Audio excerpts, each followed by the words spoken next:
Hey Ian, just a quick response to your message. Um, I hope you have given it all up. I can't. I just can't.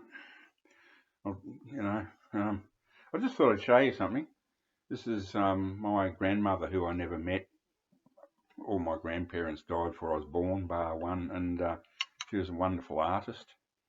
And one of her handcrafted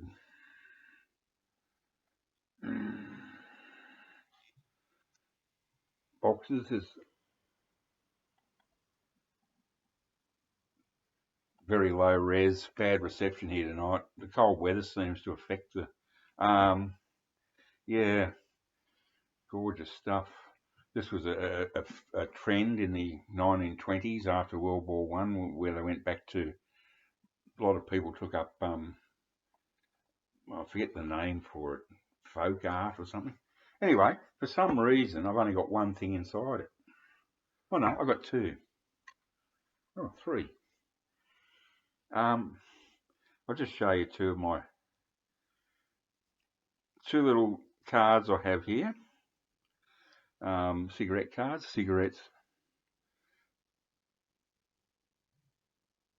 Where's Darcy, the Australian boxer that went to the USA and died there just after World War One, or yeah, just after. And so he got out of going to being sent to the Western Front, or he got out of it because he was a well-known sportsman. He went to the USA and was doing quite well in the boxing there. I don't think he was featherweight or lightweight. I'm not sure, and it'd be more like lightweight, I'd imagine. And he actually contracted peritonitis, blood poisoning for some reason. Maybe he got punched, and I'm not sure, but he actually died. Um, it could have been during. I think it was actually during World War One. That's right. He was in the USA on a boxing tour. Now, this old befuddled brain has actually clicked into gear.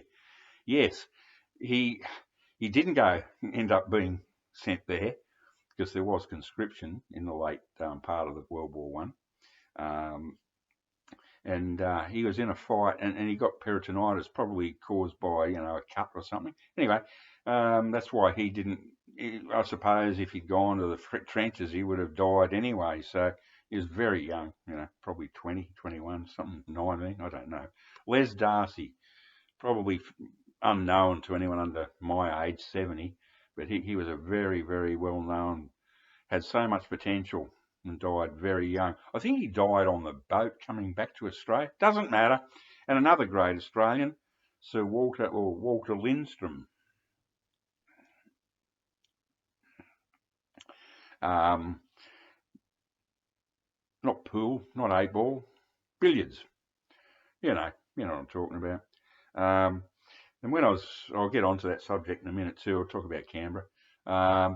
Yeah, he was world class. He was a number one in the world for quite a while there. So that's, for some reason, I've only got three things in this box. And here's the third thing. This is what old people do. They put things in boxes and then you find them and you go, why did I put them there? So this is when it opens up inside. It's beautiful. There's other ones too, but I thought I'd show you. That's all, beautifully, beautifully, beautifully done. Yeah, my granny, I never met. She died of blood poisoning. She's only 50. It was very common in the days before antibiotics. I wouldn't be here without antibiotics. I would have died when I was 8. People just take it for granted now. Anyway, Johnny Cooper Clark, ticket number 009. I got in early. I was a big, big fan of John Cooper Clark. So that's December the 1st, 1982. I saw him twice. That was at the Sydney Trade Union Club, the wonderful Sydney Trade Union Club. Man, that was the best place in town. 8 p.m, ticket $6. He was on fire that night. He was just on amphetamines that night, just 100 miles an hour. Bang, bang, bang, one after the other. Ah, man, brilliant. God, it was great. So good. And then I ended up, this is this is December 82. I actually got retrenched by Kerry Packer, the richest bastard in Australia, later that month, me and 40 others, because he lost $3 million on the horses in Mexico. The one time he loses, we all lost our jobs. We used to work on his magazines. Fucking prick. Ruined my fucking life. Ruined it. Had to sell my block of land at Blackheath up in the Blue Mountains. Had to go to Canberra to get a job. And like, if I had that block of land, the land alone would be worth $1 million today. Anyway, life kicks you in the ass and then you fucking die. So anyway, the second time I saw Johnny Cooper Clarke was about 84, roundabout, or 85 even, at the ANU, the Australian National University. And it wasn't as good as the first time I saw him. He was on smack. It was so obvious. I think he was on speed and smack. Holy shit! This skinny little guy, he could, he's as thin as a bloody pretzel. He must have had he's a northern lad from the northern England, so he's probably as tough as old boots underneath that wiry little whippet-like body of his. But God, he was brilliant. Even when he was smacked off his face at the ANU, and Canberra was the heroin capital of Australia at that time, you could see he was smacked because he was still going at 100 miles an hour, but it was sort of slowing down. Bit of heroin would bubble up into his brain. He'd sort of slow down and start to nod on stage, and he'd bounce back. And he must have been on speedballs or something. Who knows? MacArthur Park, look, you either love it or you hate it. And that was written by Jimmy Webb about an LSD trip he took. And see, I was some video I was talking about to someone, stunt rock confusion, French guy up in Sweden, saying the most psychedelic music. I don't like psychedelic records. I have very few. It's just, to me, they're just comedy. What do you call it? Gimmicky. That's the word. The two most psychedelic records I know, and trust me, I'm an old bloody acid head, big time. Lots and lots of it. Back when it was the real deal, before it was all getting cut with various substances. It was pretty pure. And we didn't do it for fun. We did it for enlightenment, and we got plenty of it. And the two most psychedelic songs I know, and that to me are psychedelic, have no wah-wah guitars or weird effects or phasing or any of that.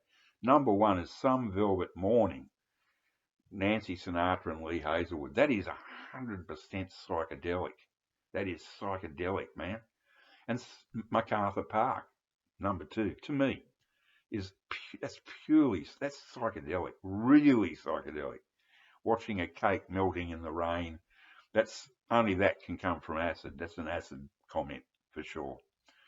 And so from my perspective, I don't hear those two songs as sort of adult-oriented pop or something that the mums and dads would listen to while they're having a dinner party. No, I hear what it's really about. So I sort of got an insider's knowledge regarding those two songs. And it's love it or hate it. I don't care if you hate it or anyone else hates it. I love MacArthur Park. Love it. Love it to death. And Some Velvet Morning, the two most psychedelic songs I love. Anyway, 9:10, just to get to a really quick point. Oh, yes, the Stranglers, saw them twice in Sydney, late 79, I think, and both in Sydney and then again in the early 80s. I'd come back up from Canberra to visit. Yeah, very early 80s. They were just great live. I still love the Stranglers. I never listened to the Clash or the Sex Pistols much. I loved Sandinista by the Clash. That's a freaking masterpiece. But there are punk stuff I can't bear to listen to. But the Stranglers, they had so many great tracks that they're a classic band. So I saw them both twice, and I'm glad I did. And I have seen that clip. This was going to be a quick vid. I have seen that clip. It is sort of cute, but my God, I'm old. But Jesus, that much. Johnny Cooper Clark's 7 years older than me. It means he's almost 80, and Hugh Cornwell's older than me too, and they're starting to look a bit rough around the bloody edges, don't we all? Anyway, okay, Ian. If you get to see this, I hope that I hope something. See you later.